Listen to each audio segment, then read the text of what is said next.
So last time we ended with Bragg's law and we deduced the condition for constructive interference in Bragg's reflection, which was actually the supporting topic for our main topic Davisson-Germer experiment. That is the experimental confirmation of de Broglie's hypothesis that he proposed in 1923, and this experiment was done in 1927. So if we recall, in X-ray diffraction experiment, we scattered photons through the crystalline material surface, but here in this experiment, material particles, that is electrons, were scattered by the surface of nickel crystal and displayed a diffraction pattern. Since diffraction is purely the property of waves which was obtained in this experiment, it confirmed the de Broglie hypothesis that waves do possess, sorry, it confirmed the de Broglie's hypothesis that matter particles do possess wave behavior. So the setup was something like this. In a vacuum glass, there is a setup for electrons to energized through any controllable amount of accelerating voltage, and this is something like electron gun like setup here. And this experiment of Davisson and Germer was an attempt to understand the arrangement of atoms on the surface of nickel by elastically scattering a beam of low speed electrons from a nickel target. So this is the schematic diagram of their device, which allowed variation in three experimental parameters: energy of the electron through this accelerating voltage. We can control the energy of the electrons in the incident beam, because energy of the electron is directly related to this accelerating voltage. The second variational parameter is nickel target orientation, alpha, which is basically the angle between the incident beam and the atomic plane. And the third variational parameter was the phi. With the help of this movable electron detector, we can set any desirable angle.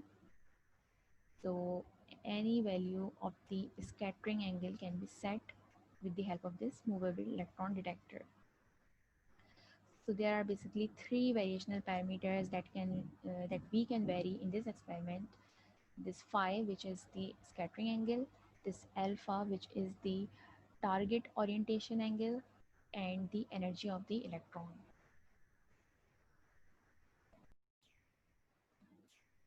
Though they tested the results over a wide range of target orientations and electron energies, but we consider here in detail only the simpler case for 54 electron volt monoenergetic beam of electrons.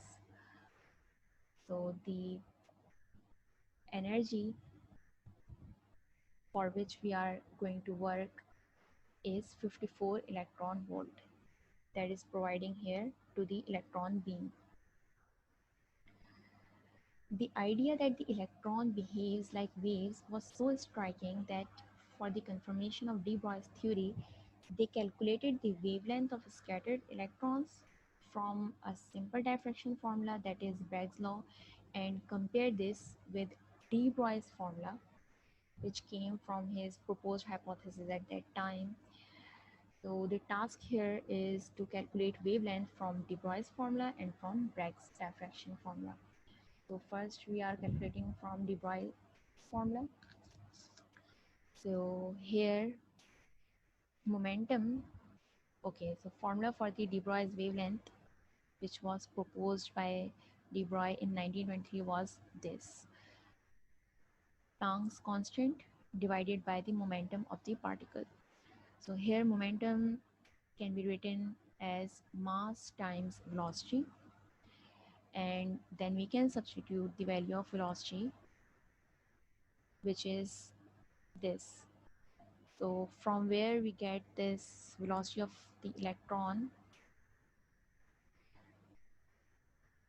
here in this relation, in this energy relation, we can compute the velocity with this condition that energy of the electron accelerated by voltage V is just the kinetic energy of the electron.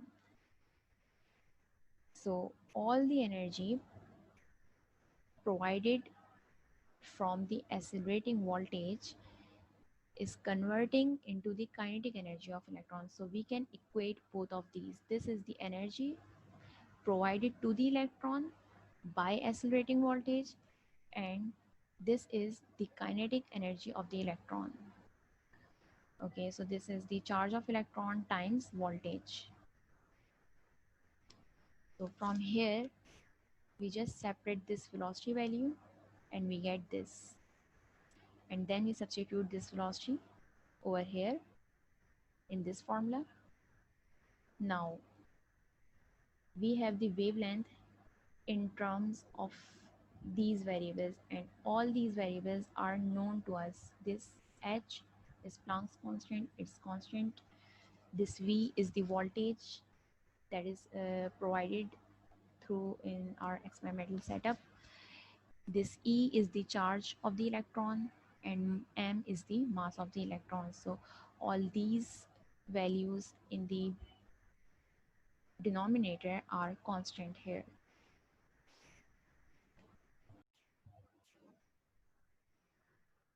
So after substituting all the values, we get the wavelength of electrons equal to 1.67 angstrom. This calculation is so simple.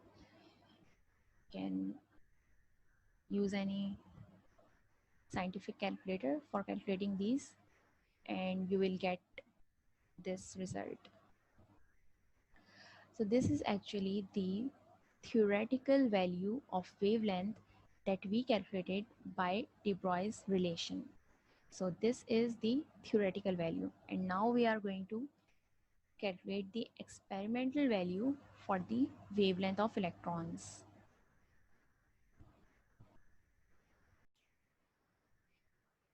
For experimental value using Bragg's law, which was the condition for Bragg's reflection, was n lambda is equal to 2d sine theta. Separating lambda by taking all the variables to the other side.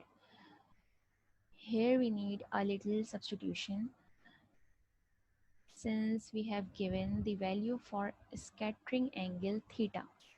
Okay, so if we see here, the scattering angle is labeled as theta and the target orientation angle is labeled as phi.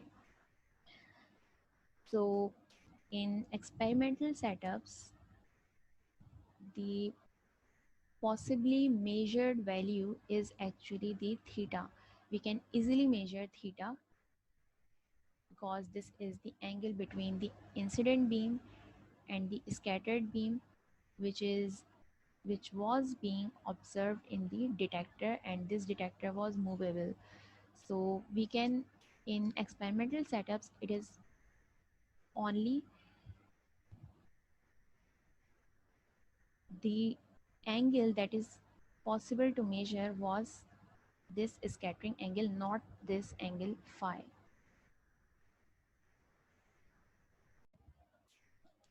So we need to convert our expression in terms of theta, because if you recall that in Bragg's condition, this angle phi was actually the angle between the incident beam and the atomic plane. So we need to convert our expression in terms of theta. For that, we use this, we apply supplementary angles here, and we can write 2 phi plus theta is equal to the 180 degree. Complete 180 degree angle is equal to 2 phi plus theta. So here we write this. And from this we separated phi, which will be pi minus theta over 2, and then we substitute that over here in place of phi, this value,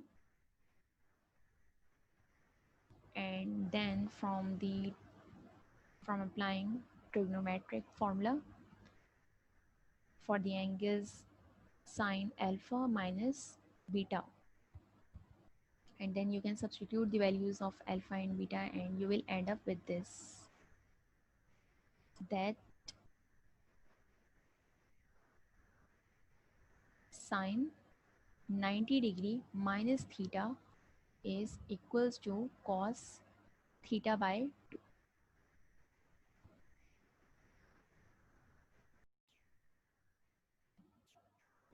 Substituting again all the values, we get the wavelength 1.65 angstrom. If we write in angstrom, it will be 1.65, and which is in good agreement with the theoretical obtained value, that was 1.67 angstrom. So we came up with the conclusion that just like in the case of electrons, if de Broglie is true for all matter, if de Broglie's postulate is true for all matters, then any object of having some mass has wave-like properties and a wavelength as suggested by de Broglie. Thus, the motion of electron can be described by this wave function, and we will study this in detail in article 3 with the framework of wave theory developed by Schrödinger, which was named as quantum mechanics. So another is Thomson experiment, in which we obtained the same diffraction pattern by electron beam after passing through this polycrystalline thin film. Basically, the arrangement of atoms and their interatomic spacing act as small slits or opening for diffraction process, just like we observe in Young's double slit experiment for radiation, that was done with photons. So in which the photons beam of photon, after passing through these slits, they displayed the diffraction pattern on a screen. So the same thing, like that double slit experiment, we obtained the same diffraction pattern in our on our photographic plate. So the experiment of Davisson and Germer was an initiative, and later on scientists tried with the different material particles, just like neutrons, protons, helium atoms, and even hydrogen molecule showed the diffraction pattern. So all these observations showed the wave behavior of matter particle at microscopic level. So we have seen in Davisson-Germer experiment and in Thomson experiment that material particles show wave behavior at microscopic level, means when the object size is in microscopic range. But the question is, what about macroscopic objects? The objects who are visible to a normal human eye. Do they possess the same wave behavior? So for that, a general rule is given here that whenever the order of the de Broglie wavelength is equal or larger than the order of the size of the object, then in this case the wave behavior is detectable and we can observe the wave behavior in different experimental settings. But if the order of the de Broglie wavelength is too small as compared to the order of the object size, then the wave behavior is not detectable in experimental settings. So, in conclusion, we can say that for microscopic systems, wavelengths are finite and they display wave-like patterns. But for macroscopic systems, means systems who are visible to our normal human eye, for those systems, wavelengths are infinitesimally small and do not display any wave-like pattern. So for these infinitesimally small wavelengths, geometrical optics is used in order to describe the motion of the object. So here is a chart given. There is nothing to go in detail with geometrical optics and physical optics, but just for having an idea, geometrical optics predict the particle nature of light and physical optics actually predicts the wave nature of light. This is a simple example problem from the same book that I am following exactly.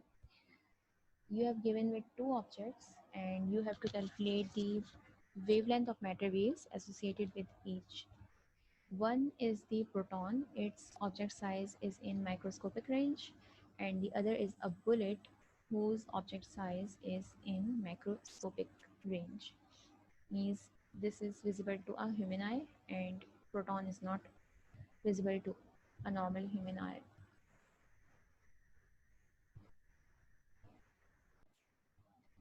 So for calculating de Broglie wavelength, this P in subscript is basically denoting the wavelength associated with proton. So we use the same relation, the same de Broglie relation, and but for proton, we are provided with the information of kinetic energy of the proton. So we have to convert this expression in terms of kinetic energy.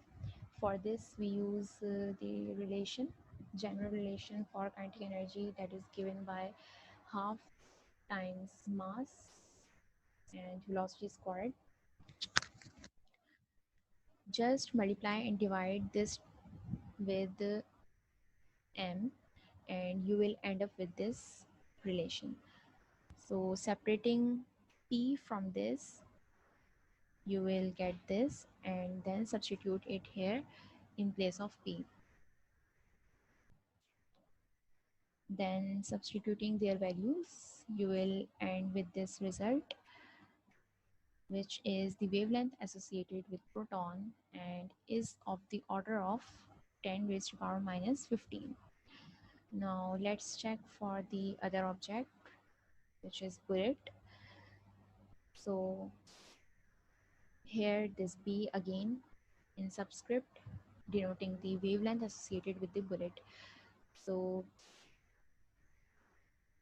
because we were provided with the information of velocity of the bullet, so we just substitute mass time velocity in place of the momentum, and substituting these values for mass of the bullet, velocity of the bullet, and Planck's constant, we will end with this result that wavelength associated with the bullet is of the order of 10 raised to power minus 36.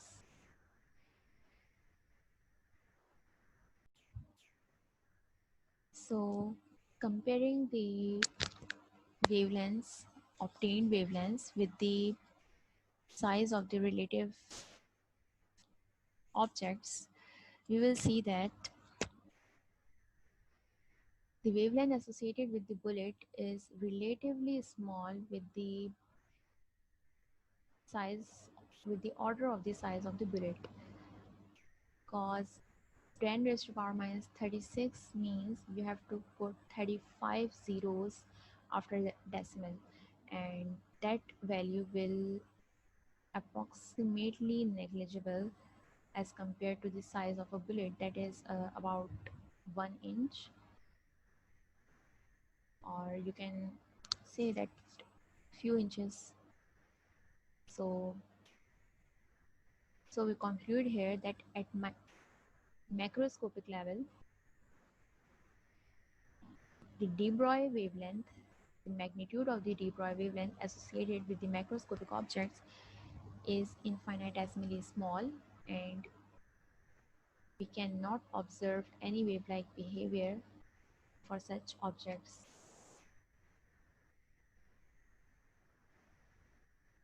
For the other object, that was proton, so if you compare the wavelength associated with proton, which is in the order of 10 to the power minus 15, and the size of the for the size of the proton, you can say that this is 10 to the power minus 15. This is basically the size of a typical atomic nuclei. So nuclei is basically composed of protons and neutrons. So you can say that the size of the proton will be smaller than this order. So wavelength associated to the proton is a little bit larger with the size of the proton.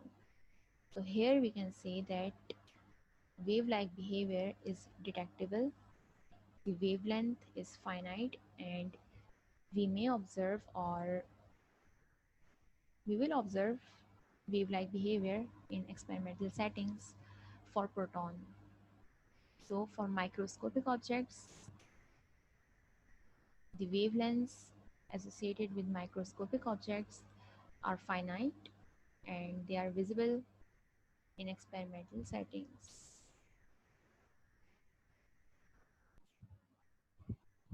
So our section 1.3 of article 2 ends here.